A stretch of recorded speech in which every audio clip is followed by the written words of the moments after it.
Korban pemerkosaan Dr. Priguna Anugrah Pratama bertambah menjadi 2 orang.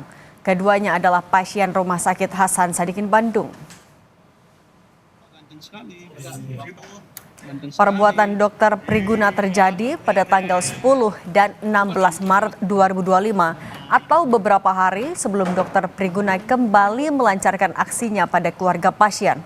Polisi menyebut kedua pasien diperkosa di ruangan yang sama, yakni di ruang lantai 7 rumah sakit yang belum beroperasi. Modusnya, pasien dipanggil untuk dilakukan uji anestesi dan uji alergi obat bius.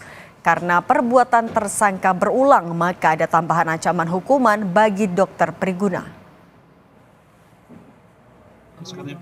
Wah, ganteng sekali.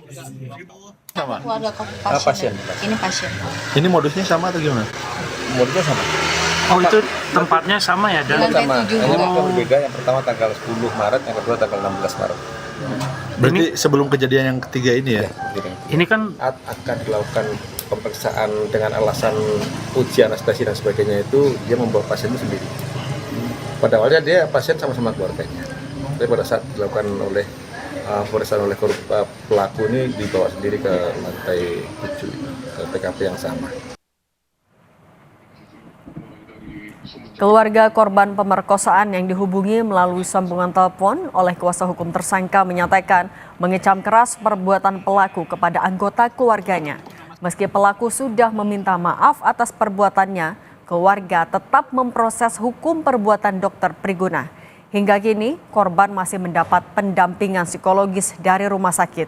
Berikut ini suara keluarga yang telah kami samarkan untuk melindungi identitas keluarga korban. Ganteng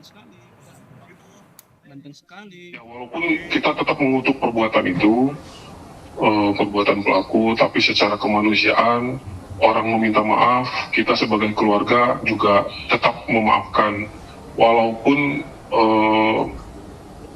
itu tidak mengembalikan kondisi adik saya.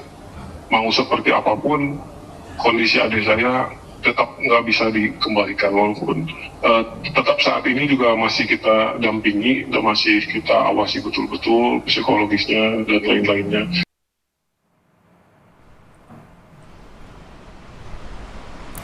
Kemarin, anggota Komisi 8 DPR RI, Atalia Praratya mendatangi Rumah Sakit Hasan Sadikin Bandung untuk meminta konfirmasi kasus dokter residen Universitas Padjadjaran yang melakukan pemerkosaan pada pasien dan keluarga pasien.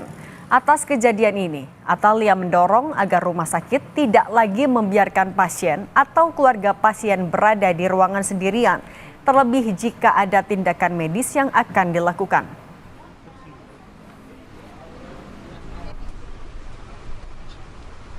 Dari berbagai sudut tentu saja, karena sudah dilakukan secara cepat dan tepat, saya kira saya fokus kepada korban supaya tidak terjadi lagi di masa yang akan datang.